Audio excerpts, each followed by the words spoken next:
Olá pessoal, sejam bem-vindos à aula 2 de Formação Econômica do Brasil. Hoje nós vamos trabalhar sobre a questão histórica.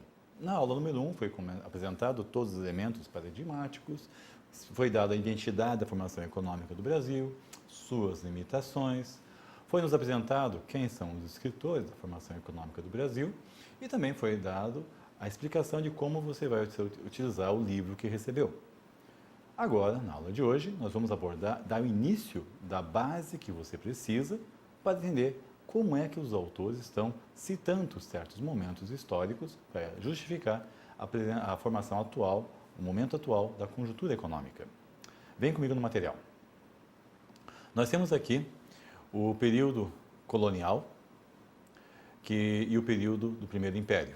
Nós vamos estar abordando na aula, então, de 1500 a 1889 anos, ou seja, nós estaremos falando de 389 anos de história em quase uma hora de aula. Será bem puxado, mas você tem que entender que o nosso objetivo não é ensinar história. O nosso objetivo é dar bases para você, bases institucionais, para você olhar a história e entender como é que foi feita a construção do Brasil, suas riquezas, suas formas de distribuições dessa riqueza, a matriz que gerou tudo o que nós temos hoje. Então, nós vamos passando pela história, citando alguns pontos que são muito importantes para você entender o que é o Brasil de hoje, tá bom?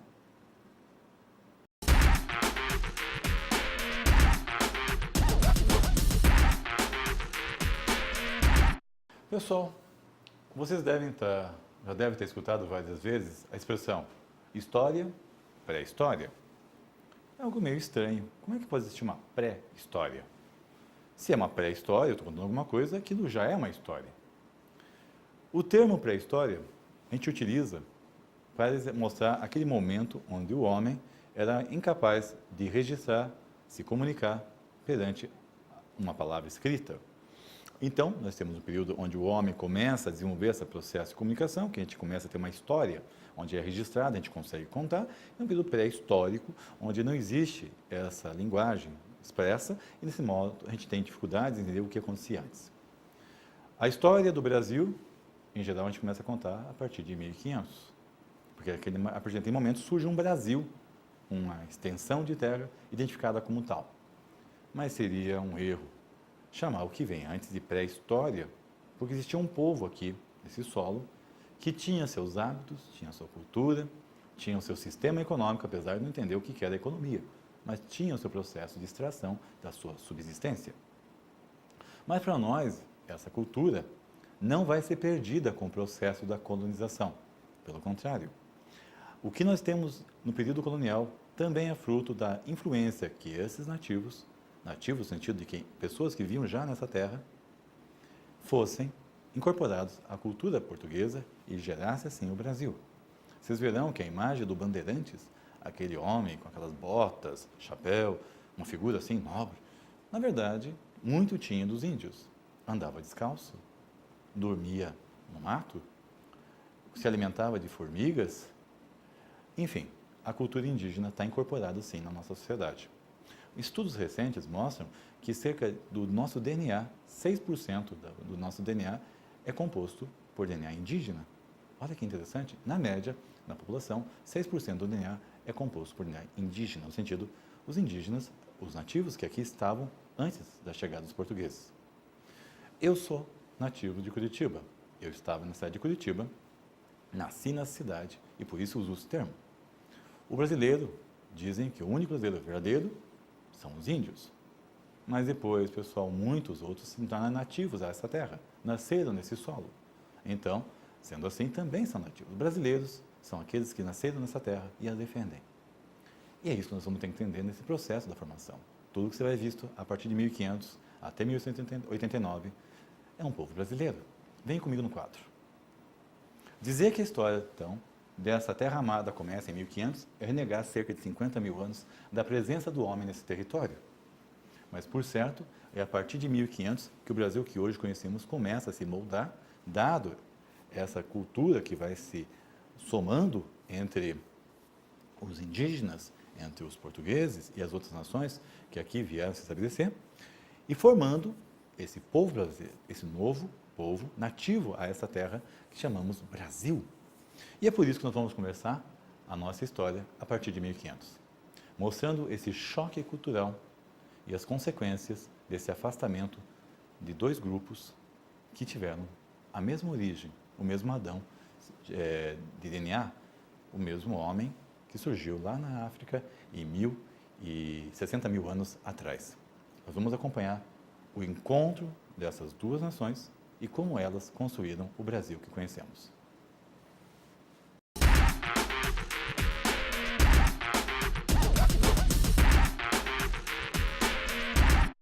Vamos começar com o período colonial. Vamos ao material para a gente ver como é que ele funciona e quais são os tópicos importantes. Período de 1500 a 1822. E nós vamos ter como elementos importantes desse período, em 1500, a descoberta do Brasil. Descoberta entre aspas, porque ele estava aqui, só foi... Os portugueses chegaram e tomaram posse, né, da terra. 1501, a extração do pau-brasil. 1530, a colonização e o ciclo açucareiro dá início.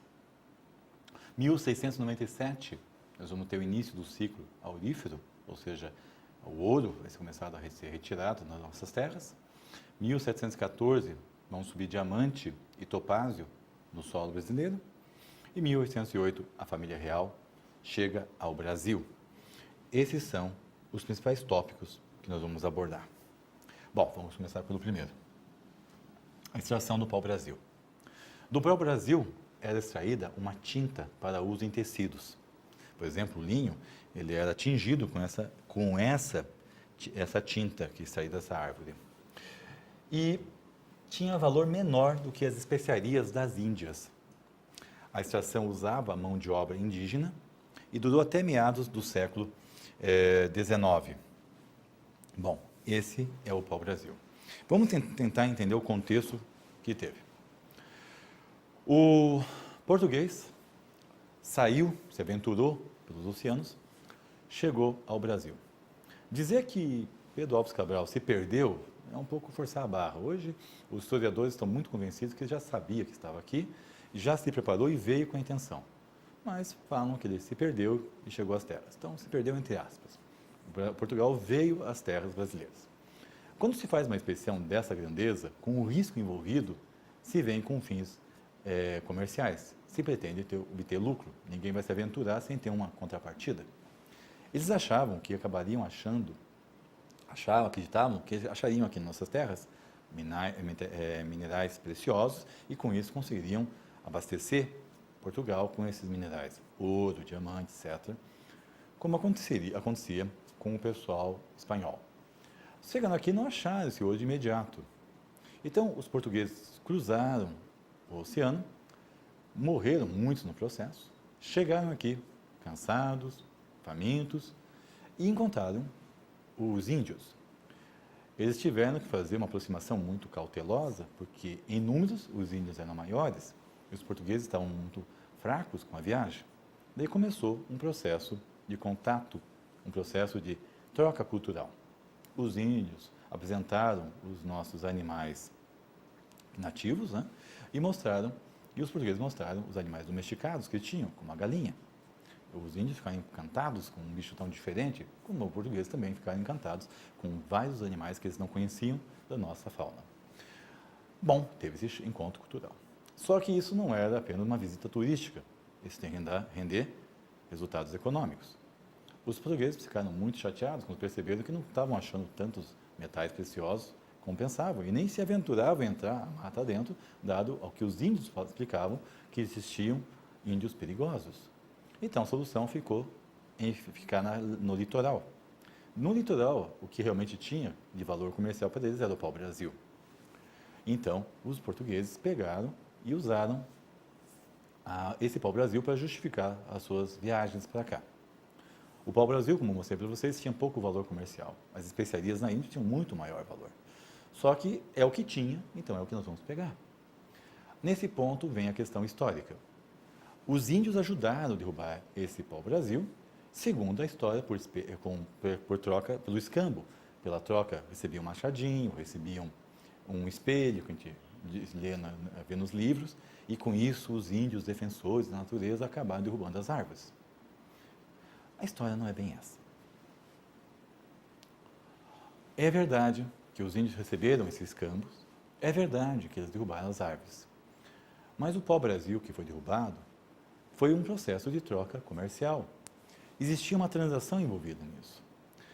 Quando o índio recebeu o seu machadinho para fazer a sua escada, derrubar uma árvore, ou então para montar a sua canoa, essa ferramenta era muito mais eficiente para ele do que ele pegar, usar uma pedra que ele usava na época para fazer, escavar o tronco da árvore. Ele tinha vantagens nessa troca. Vantagens que, aos nossos olhos, foram absurdas. E o mesmo índio também usava um procedimento para a caça que consistia em queimar árvores. Eles dominavam o fogo já, então eles queimavam a vegetação para cercar os animais. Então, nesse contexto, derrubar árvores como o pau-brasil, para eles não era nada mais diferente, nada mais estranho do que o que eles já faziam para fazer o processo de coleta dos animais, a caça dos animais que eles tinham por meio da queimada. A única diferença é que agora eles recebiam uma ferramenta que para eles eram úteis, era muito útil. E essa ferramenta útil, para eles, tinha um valor. Então, o pau-brasil foi retirado das nossas terras, dado essa troca. Um escambo que foi feito realmente entre o índio e o português. Mas não podemos simplificar a história dizendo que os índios foram enganados ou então que os portugueses estavam levando um produto, mesmo sem valor comercial, somente para justificar a viagem. Existe uma necessidade de olhar isso sob paradigmas diferentes. A viagem tinha que ser custeada, tinha que ter um sentido econômico para justificar a sua presença. O pau-brasil foi utilizado, mas eles tinham esperança ainda de encontrar metais preciosos. Eles tinham esperança de iniciar um processo de colonização adentro às margens do Brasil. É nesse contexto que a história começa a ser construída. Interesse dos índios, interesse dos portugueses. E vamos ver que essa aliança, mais tarde, vai ser muito forte. Nós vamos ter histórias de índios que casaram-se, portugueses casaram com índias, construindo famílias tradicionais hoje até. Nós vamos ver também que esse processo de união entre portugueses e índios tinha seus propósitos. Os índios queriam uma aliança com aquele homem branco que tinha armas de fogo para lutar com os índios que eram rivais das suas tribos, porque existiam sim conflitos dentro do país. Os índios não se viam como uma nação, eles se viam como várias tribos, como se fossem vários países diferentes, brigando entre si. Então, ter um aliado fora, com instrumentos exóticos, era uma coisa que era bem interessante para a época. Então, nós temos que estudar essa história, esse período, como uma troca de culturas. E essa troca de cultura gerou o brasileiro, como falei, com 6% desse DNA inserido, em média, na nossa população. Vamos voltar ao material. Pois bem, depois veio o processo de colonização, e a colonização começou com a chegada de 4 centenas de pessoas, de animais, como gado, plantas e peças de um engenho de açúcar. É nesse momento que a nossa história começa a se formar na questão do período açucareiro. As peças de engenho já eram conhecidas pelos portugueses, porque eles já tinham feito experiências junto com os holandeses em outros territórios. Então sabiam que aqui daria certo. Então eles vieram para cá para fixar e começar a construir alguma coisa que fosse mais interessante que apenas a extração do pau-brasil, mostrando que o pau-brasil não era o foco essencial de toda a colonização. Ele só foi um meio necessário para justificar uma viagem longa, mas existiam outros interesses envolvidos. Bom, nesse processo foi criada toda uma estrutura administrativa na colônia. Nós tínhamos um governador-mor, um ouvidor-mor, um provedor-mor, um capitão-mor. Começa a se criar, então, uma estrutura no solo brasileiro que é uma extensão do sistema administrativo português. E isso vai nos trazer muitas heranças mais tarde. Nós começamos a ter contato com a burocracia, começamos a ter contato com como é que funcionam as hierarquias, e isso vai desencadear todo um processo institucional que vai acabar migrando para os dias de hoje. Então, a gente precisa entender. Portugal, quando veio para cá, ela estava trazendo para a gente o seu sistema institucional. Essas famílias, essas 400 pessoas que vieram para cá, elas estavam trazendo junto com elas, não somente a sua presença física, mas a sua cultura, os seus paradigmas, as suas instituições, ainda de modo muito incipiente, mas estavam chegando. Então, nós vamos perceber, com o passar do tempo, que o que a gente percebe de grau de educação na colônia e na metrópole, ou seja, Portugal e Brasil, não é muito diferente. Porque nós estamos vendo portugueses repassando para a gente os seus conhecimentos, a sua percepção de vida.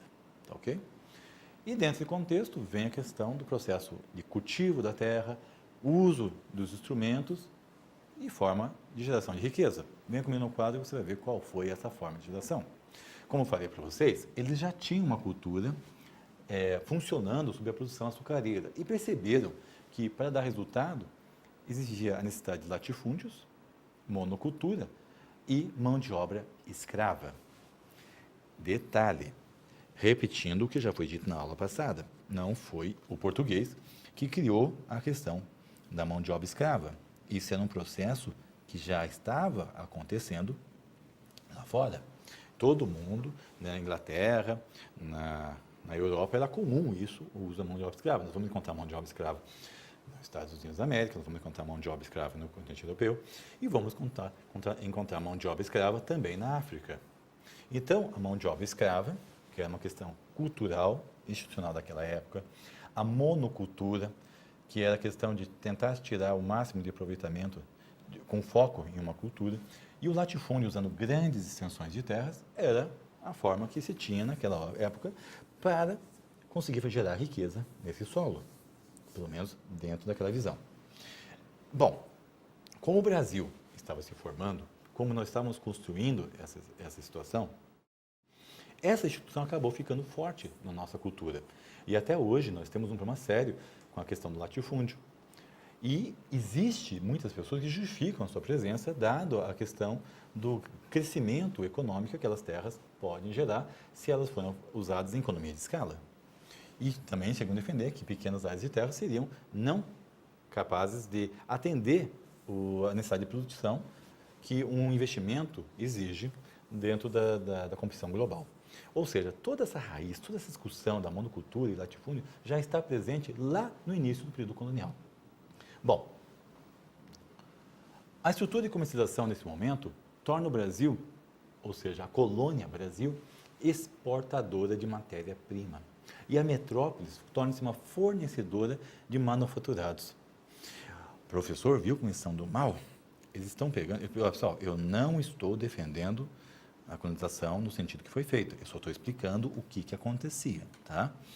Chegando nesse ponto, você precisa entender que nós estamos em 1500, um período onde as teorias econômicas que hoje a gente utiliza como paradigma, que sustenta a nossa visão, hoje que nós temos o benefício de olhar o passado e falar isso estava errado, isso estava certo, naquele tempo não existia.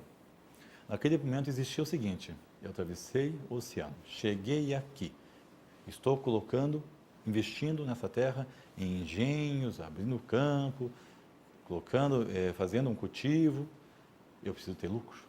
Então, nesse caso, eu tenho que achar o melhor caminho que colônia e metrópoles cheguem a fechar no total um saldo positivo. Então, eles viram o Brasil um meio de receber os seus manufaturados e o Brasil um meio de gerar matéria-prima para a metrópole. Nesse caso, na conta do rei, o valor final seria um saldo positivo, porque cada um se tornaria mais eficiente naquilo que tem melhores recursos. O Brasil tem terra, Portugal tem capital e terras, cada um tem que ser utilizado dentro da sua capacidade de produzir mais com esses elementos. O Brasil produz matéria-prima, açúcar, Portugal para manufaturados. E nesse intercâmbio, os dois vão acabar ganhando, ou seja, quem ganha é Portugal. Porque o Brasil é uma colônia, ela deve respeito, deve obedecer aos desejos do rei. Essa era a lógica. É assim que funcionava. Eles não viam o Brasil como uma outra nação.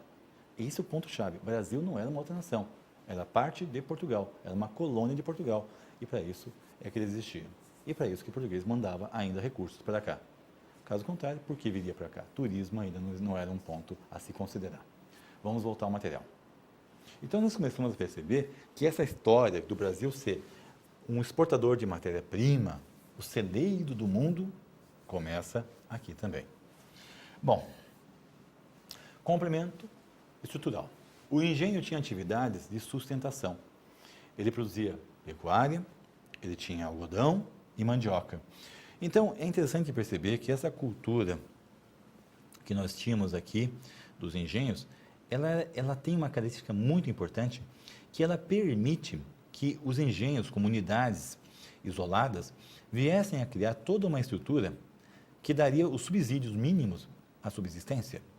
Então, a pecuária, o algodão que está sendo dito aqui, era para atender às necessidades do engenho. Então, não existia um intercâmbio entre as unidades produtivas. Os senhores dos engenhos eram soberanos sobre as suas terras e pouco dependiam dos vizinhos. Então, eles exerciam o poder local. Eles participavam das câmaras municipais. E esse auge, esse isolamento dos polos produtivos, essa falta de necessidade de intercâmbio entre eles, vai durar até a metade do século XVII. Ou seja, os engenhos de açúcar vão ser a nossa principal forma econômica nesse período. Mas uma coisa importante ressaltar: o pau-brasil ainda continuava sendo extraído. Mas essa extração do pau-brasil era feita de maneira controlada. Eles não podiam tirar mais que tantos volumes de árvores. Essas árvores tinham que passar pela aprovação de Portugal. Tinha todo um cuidado nessa questão. Portanto, a extração do pau-brasil durou por muito tempo. Não estou dizendo que os portugueses foram bonzinhos, só estou dizendo que estão seguindo as regras institucionais daquela época. Os índios também não foram bonzinhos ou maus, longe disso, porque não existe heróis ou vilões. Só estavam seguindo as instituições naquela época, analisando e sobrevivendo ao que enxergavam como sendo vantagens ou malefícios ao momento atual que viviam. Faziam alianças, rompiam alianças, se aproximavam, se distanciavam dos colonizadores e assim por diante. E os colonizadores, da mesma forma, se aproximavam e distanciavam dos índios. Na verdade, os colonizadores precisavam mais dos índios do que os índios dos colonizadores, no sentido de que os colonizadores precisavam se aproximar do índio para entender como sobreviver nessa terra, aprender a se alimentar do que aqui tinha, aprender a usar as ferramentas, as árvores da natureza que aqui tinha, para benefício próprio. Os índios foram muito importantes nesse processo. Mas também aprenderam várias coisas importantes nessas construções. E isso acabou aproximando eles da sociedade. E essa aproximação acabou gerando, como já disse no começo da aula, os 6% do nosso DNA de característica indígena. Vamos voltar ao material. Bom, passado esse ciclo, nós entramos no ciclo aurífero. Prestem bastante atenção. Até lá no auge do ciclo açucareiro, nós não tivemos um processo de desenvolvimento entre as regiões. Porque, como já expliquei, os latifúndios eram autossustentáveis no sentido de pecuária, vestimentos, eles geravam algodão, e esse algodão era usado para fazer a roupa dos escravos. Tinham uma plantação de mandioca, que usavam também na questão da alimentação deles. Então, eles não precisavam tanto do intercâmbio. Existia intercâmbio? Existia. Mas o principal comércio que existia entre o pessoal era a questão de busca de escravos, que era um valor muito alto, por sinal. Quando vem o ciclo aurífero, ele surge um momento novo, um momento de independência entre as regiões. Olha como funcionou a história.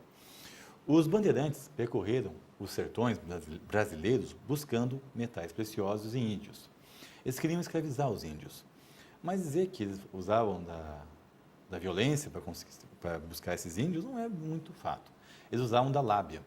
Eles também tinham entre os bandeirantes índios, também tinham entre os bandeirantes negros, também tinham entre bandeirantes os portugueses, e também tinham os mestiços que tinham surgido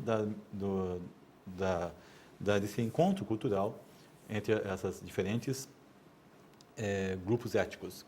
E nesse processo, esses bandeirantes vão às matas, se aventuram ao interior do Brasil, buscando novos índios e tentando convencer, por meio da falácia, por meio da conversa, que esses índios teriam uma vida muito melhor lá no litoral do que eles tinham ali no interior. E daí, alguns casos, eles acabavam usando, sem força física, violência, para trazer índios. Mas, em geral, segundo os historiadores, o que nós temos ali é um uso do processo institucional para trazer esses índios do interior para o litoral. Nesse processo, dessa busca que foi feita, Eles acabaram descobrindo ouro nas regiões de Minas Gerais, Goiás e de Mato Grosso. Finalmente, Portugal tinha encontrado aquilo que tanto buscava. Finalmente, ela tinha encontrado os metais preciosos. Bom, e a produção desses metais preciosos seguiu por extração por máquinas.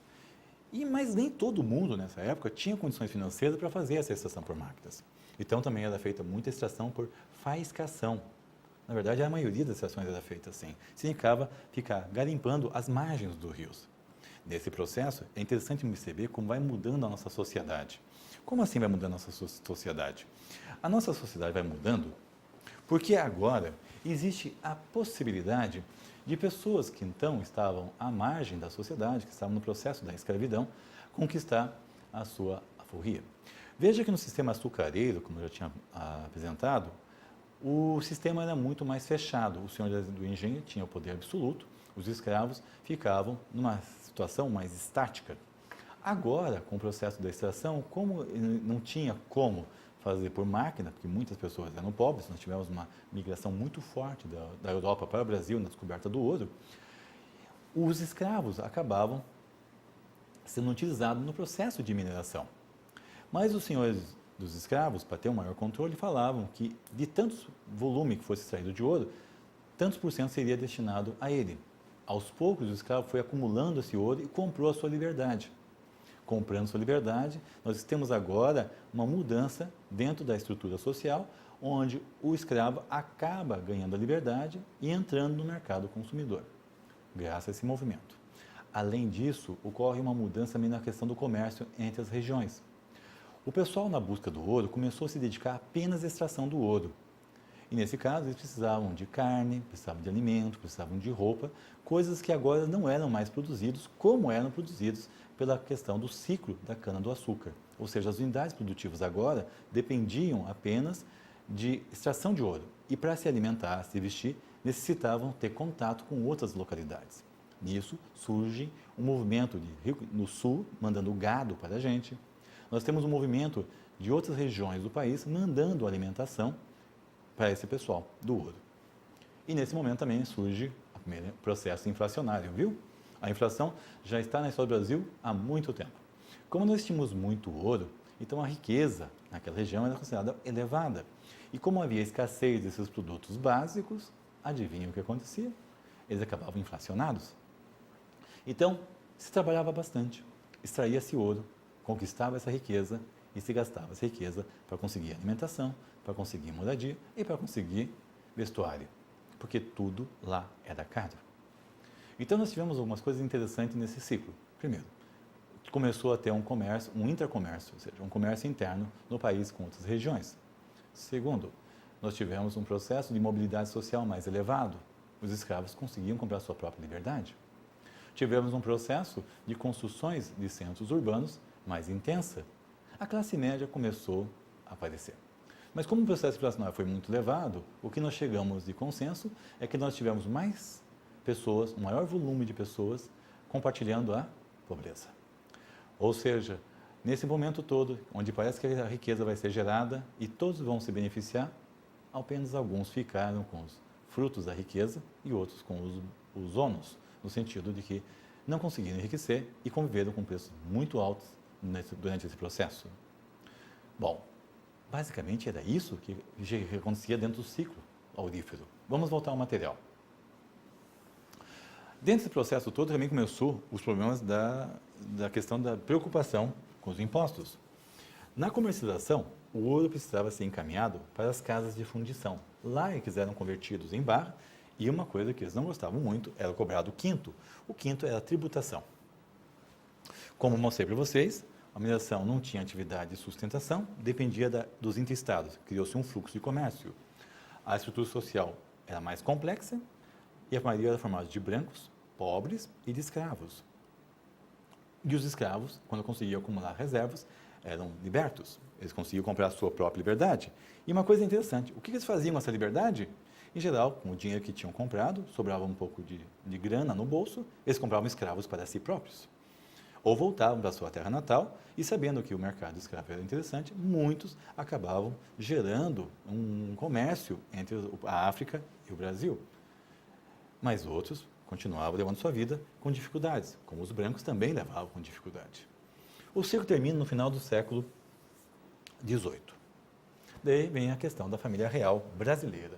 Quando a família real chegou ao Brasil, ela veio por causa da invasão napoleônica. Napoleão estava chegando lá nos portões de Portugal, o que obrigou Portugal a fazer uma aliança com a Inglaterra e fugir para o Brasil. Chegando ao Brasil, graças à questão da ajuda das nações amigas, principalmente a Inglaterra, o Dom João acabou decretando a abertura dos portos às nações amigas. E assim começamos a ter o fim do pacto colonial, onde o Brasil só poderia vender para Portugal a matéria-prima e o Brasil só poderia comprar mercadorias manufaturadas de Portugal. Acabou o monopólio e a Inglaterra ganha a primazia, a preferência comercial aqui no país. A vinda da família real também trouxe grandes benefícios para a gente. Foi aqui que foi criada a imprensa régia, né? A primeira editora do país, a Academia Militar e o Banco do Brasil.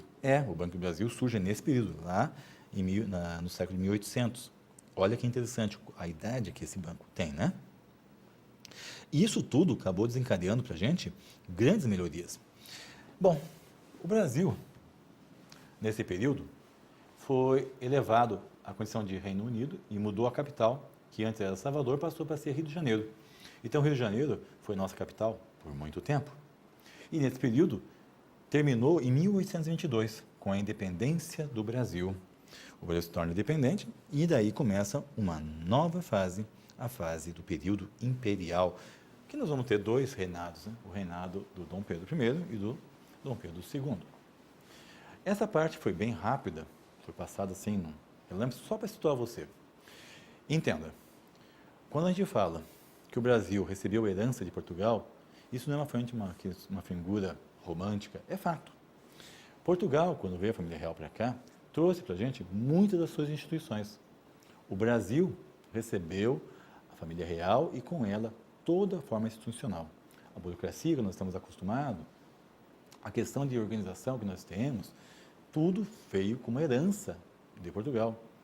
E isso ficou enraizado na nossa rotina, o hábito virou uma rotina, da rotina virou uma instituição, como eu expliquei nas teorias, e vocês vão ver nos livros. E essa herança foi aos poucos sendo reproduzida, se alterando um pouquinho aqui, um pouquinho ali, e se tornou, e chegou aos nossos dias atuais, formou a nossa cultura atual, que vai ser responsável pela formação econômica brasileira. Grosso modo, é isso. Então, veja, dessa rápida passada que eu dei na história, eu quero que vocês entendam. A gente viu o Brasil entrando na questão da extração do pau-brasil, a inserção do ciclo açucareiro, a questão do latifúndio, a questão da monocultura, a questão do Brasil ser um exportador de matéria-prima. A gente falou sobre a questão do resultado do ciclo aurífero, no qual, onde o excesso de riqueza, excesso de metal, acabou desencadeando um processo inflacionário que empobreceu a população. Vocês vão ver lá em 1980, em 1990, o mesmo processo de problema inflacionário, mas em condições diferentes, mas de novo empobrecendo a população. Nós vimos agora que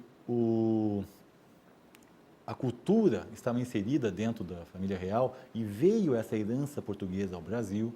Então, esse é o cenário institucional que vai se construindo a história. O Brasil, diferente do continente europeu, ele não foi evoluindo gradativamente, passando por suas revoluções, ele não foi amadurecendo daquela forma. As coisas foram mais rápidas aqui dentro. E esse processo de velocidade e amadurecimento acaba gerando uma certa crise de identidade, que aos poucos vai sendo saneada até o povo brasileiro conseguir identificar quem realmente ele é. Mas isso acontece no período da República. Vamos agora somente ver o período do Império. Vamos lá? Bom, agora que nós temos o período imperial, que vai de 1822 a 1889. O início de alguns eventos importantes desse período são destacados aqui nesse quadro. Nós temos em 1822 o primeiro reinado, 831 as regências, o início das regências, 1841 o segundo reinado, 1850 o ciclo do café, 1888 a abolição da escravatura. O primeiro reinado é aquele que vem com a independência, com Dom Pedro I. Então, a independência teve impactos tanto internos, como foram revoltas de pessoas que não queriam romper com aquela velha instituição, que estavam acostumados, que era a sua dependência com o Império, com Portugal, e também teve impactos externos, como a gente acumulou dívidas com a Inglaterra. Lembra que a Inglaterra tinha primazia na questão do comércio, né? E então o Brasil, nessa época, estava por uma crise econômica e pela carência de um produto comercial forte. O açúcar, o período do açúcar aqui, já tinha chegado no seu ponto, tinha perdido o seu auge, e também nós tínhamos perdido também o auge da questão da extração de metais preciosos. Então, nós temos um primeiro império marcado pela ausência de um produto que fosse fonte de renda sustentável para a nação, e também tínhamos um problema sério de revoltas internas e uma dívida internacional, ou cenarinho complicado. Então, a gente fala que hoje está complicado, imagine viver naquele período, com guerras, revoltas internas, estourando tudo que é lado, você tentando manter a nação unida e ainda assim sem recursos financeiros. Em 1824, tem-se a outorga da Constituição, mediante um cenário de rompimento de Dom Pedro I com a elite rural.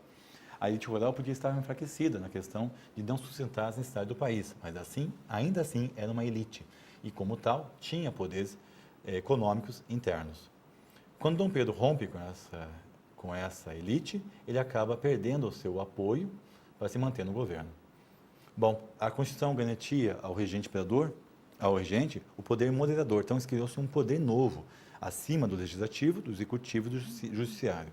Isso incomodou muita gente e o resultado de tudo isso foi que acabou Dom Pedro I indo embora de Portugal. Além dessas questões internas, nesse cenário também estavam envolvidos aspectos externos. Nesse período em que Dom Pedro vai embora do Brasil, há de se entender que o seu pai tinha morrido em Portugal e o trono estava livre. E que Dom Pedro tinha determinado que sua filha assumiria o trono.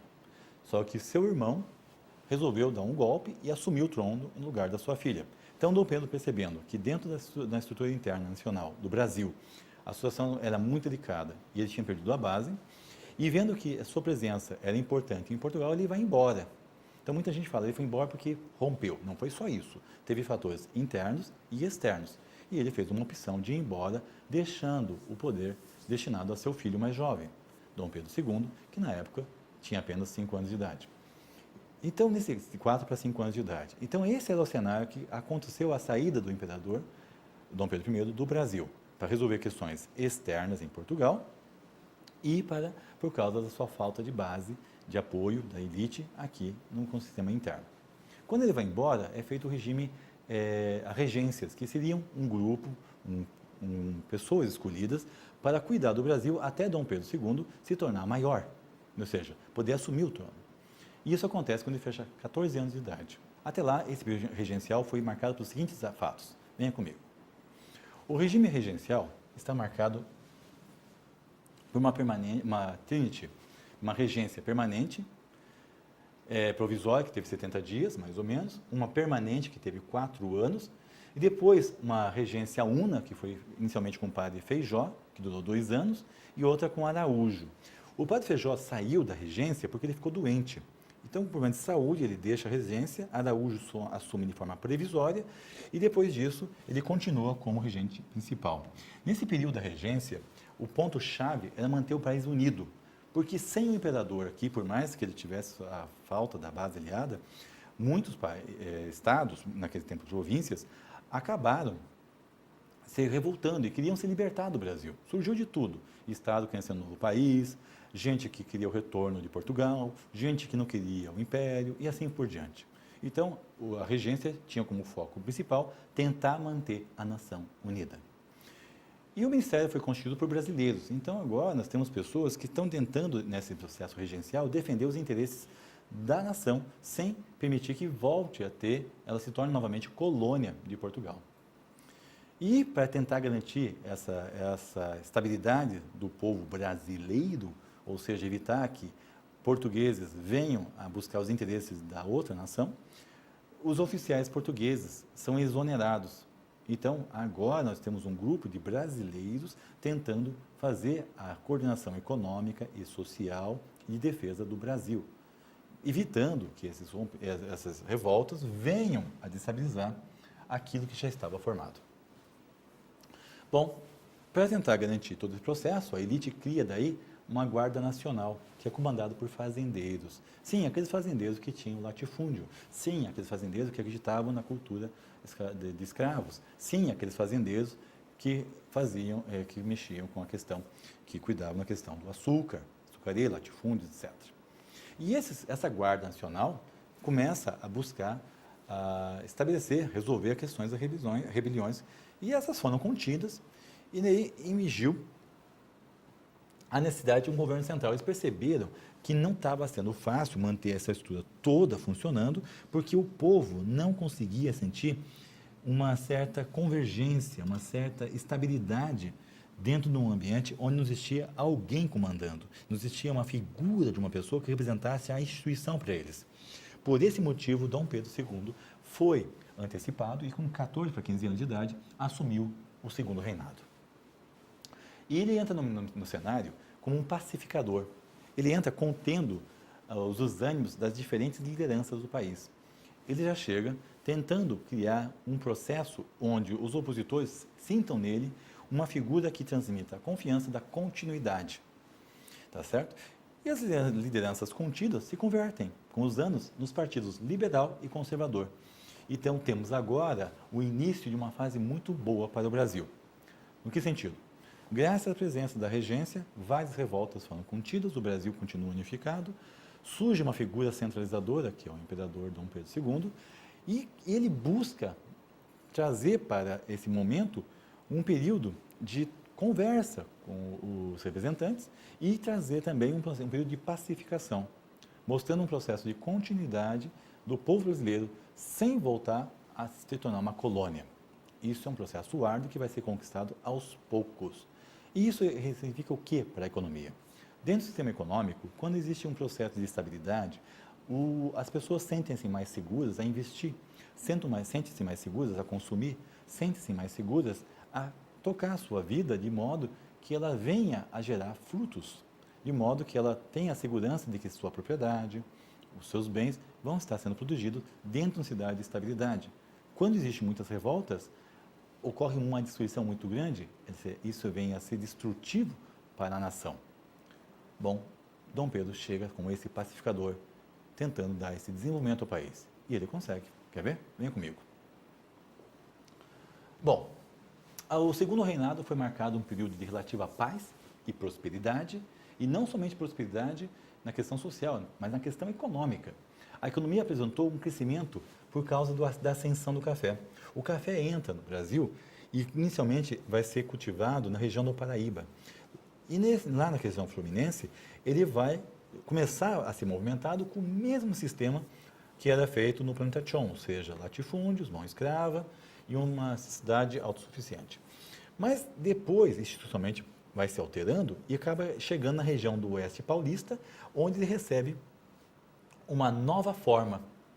E essa nova forma, diferente do café da região fluminense, acaba gerando coisas positivas para a gente. Dentre outras, nós vamos ter técnicas mais modernas, nós vamos ter maior aproximação dos detentores do capital com os centros urbanos, nós vamos ter o uso da mão de obra livre e a base para o surto industrial do século XIX.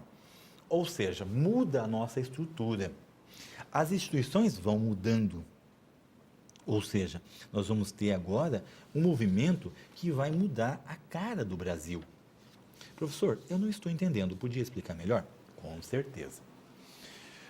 Até o ciclo do café, nós tínhamos então aquela cultura do modo que Portugal inseriu no Brasil a partir lá das primeiras, esse movimento do ciclo açucareiro. Isso vem ao Brasil, se mantém e se cristaliza. As pessoas interpretam como aquilo sendo uma coisa natural, como sendo uma coisa normal, e assim vai tocando. Quando vem a família real, muda a cultura, a gente começa a ver que existe um outro mundo. E essa cultura, essa herança da família de Portugal no Brasil, vai, aos poucos, sendo digerida pela população brasileira. E lá no segundo reinado, nós temos um café, que é plantado inicialmente com a mesma cultura inicial que tinha lá no ciclo açucareiro, mas agora ele migra para o oeste São Paulista, onde os novos donos do capital, pessoas que já tiveram instrução fora do país, tiveram chance de conhecer a Europa, tiveram chance de se educar fora, voltam e começam a ter uma mentalidade diferente de administrar essas terras. Tecnologias novas são inseridas, percebe-se que a mão de obra escrava não é um elemento necessário e toda a cultura começa a se movimentar. O capital que antes ficava restrito à questão do movimento da mão de obra escrava, restrito às fazendas, porque eles eram autossustentáveis, começa a ir para as cidades. E nas cidades nós começamos a ter uma mudança da classe média, uma mudança institucional, que resulta em coisas muito interessantes. Dentre as coisas interessantes que isso resulta, vem a questão do comportamento do país frente aos escravos. Venha no material e veja comigo o que mudou. Nesse período, nós vamos ter uma Inglaterra que já se distancia da escravidão, uma Inglaterra que começa a pressionar todo o resto do mundo a parar com o escravo, com a mão de obra escrava. Muitos dizem que é por causa do interesse econômico, mas outros historiadores falam que isso é forçar um pouco a barra, porque dizer que a Inglaterra pressionou o Brasil somente para ter um novo mercado consumidor, porque os escravos trabalhavam no momento econômico, significa dizer que o empresário inglês era uma pessoa que tinha uma visão de longo prazo, porque da libertação dos escravos até gerar mão de obra capitalista suficiente para adquirir os produtos do período da Revolução Industrial, levaria anos. Existe uma coisa interessante, quando se aprofunda o estudo sobre o que levou a Inglaterra a pressionar o Brasil sobre a questão da escravidão, nós vamos ver que existe um grupo lá que está ligado à sociedade, que realmente está interessado no bem-estar do homem, do ser humano, e briga, entre outras coisas, pelo voto da mulher, pela libertação dos escravos e um monte de coisa. E o parlamento é pressionado nesse sentido. Então, eles começam a pressionar o Brasil e isso acaba gerando a Lei Eusébio de Queiroz, no dia 4 de setembro de 1850, a Lei do Ventre Livre, em 1871 e, por fim, a Lei dos Sexagenários, em 28 de setembro de 85, o que acabou gerando, faltando apenas, a Lei Áurea, em 1888. Então, nós combatemos o tráfico, a gente combateu as crianças que nasciam, a questão do transporte, o tráfico de negros da África para o Brasil, depois as crianças que nasciam a partir desse momento, não eram mais chamadas escravas, e o sexagenário, pessoas com 60 anos que estavam libertas. E daí libertou os escravos. Quando ocorre a libertação dos escravos em 1888, o Brasil só tinha 5% de escravos nesse período. Então, a boa parte da população escrava já tinha sido libertada. Um parênteses aqui é importante. Isso custou ao Império, ao Dom Pedro II, o seu reinado. Quando ele rompe com a questão da mão de obra escrava, ele perde o apoio de boa parte da sua base de sustentação. Ele perde o apoio das pessoas que tinham escravos. Se a gente olhar alguns livros, vocês vão perceber que existiam senhoras que eram negras, que tinham sido escravas, tinham conseguido a libertação, ou que tinham recebido a herança dos seus senhores, e por esse motivo, elas tinham uma situação financeira muito boa. E elas também tinham escravos. Alguns testamentos acusam senhoras que faleceram, senhoras negras que faleceram, que tinham 22 escravos na sua propriedade. Também temos pessoas que adquiriam escravos para atividades domésticas. Nós tínhamos uma cultura onde o trabalho braçal deveria ser feito por escravos. Nós tínhamos uma cultura onde a base do ciclo açucareiro, que ainda existe o ciclo açucareiro, era feito por escravos. Quando se rompe essa questão dos escravos, você acaba perdendo o apoio de todos esses que detêm o escravo. E isso acaba comprometendo a sua capacidade de governança. E isso comprometeu a capacidade de governança de Dom Pedro II. Mas o Império não caiu somente por causa disso. Também caiu por todo um contexto de jogos de interesses. Mas isso a gente vai conversar na próxima aula.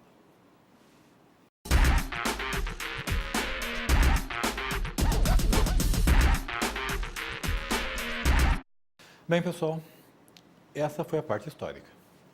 Venha o material comigo para que a gente possa ver alguns pontos interessantes que você não deve esquecer. Redescobrindo a economia e a sociedade brasileira. Os índios, o escambo e as guerras.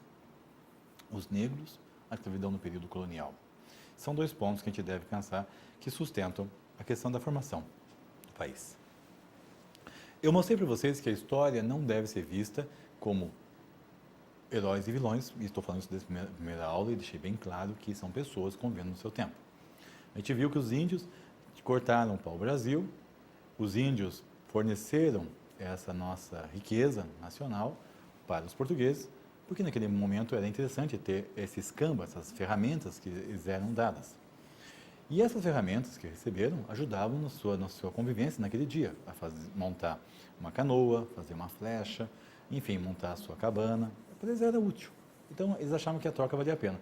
Eles queimariam as árvores para caçar, então eles cortam essas árvores com as ferramentas, entregam para o português e recebem esses utensílios.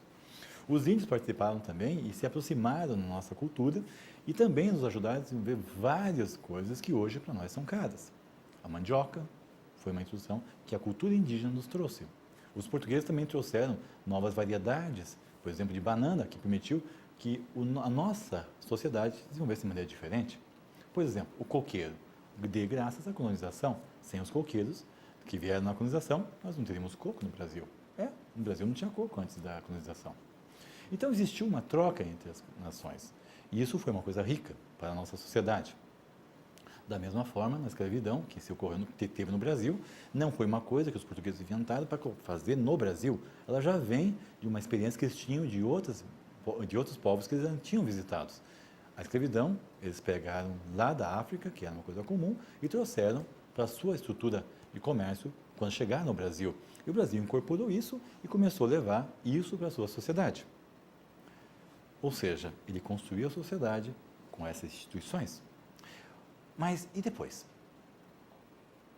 Depois aconteceu o seguinte, o Brasil começou a buscar novas riquezas, encontrou o ouro e, como a gente viu, esse ouro acabou trazendo o nosso primeiro processo inflacionário.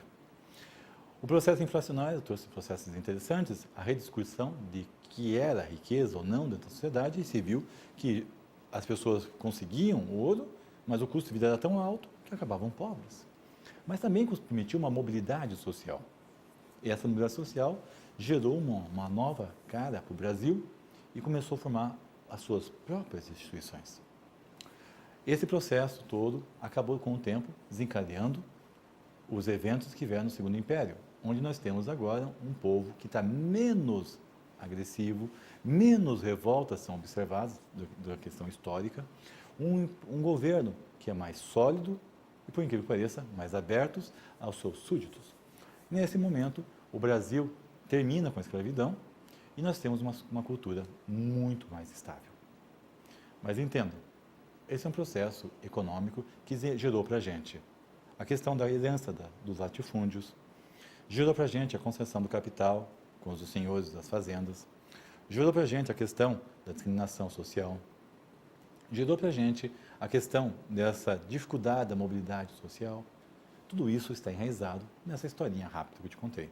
E é isso que você vai encontrar nos capítulos do livro que foi entregue a você como nossa base de estudo.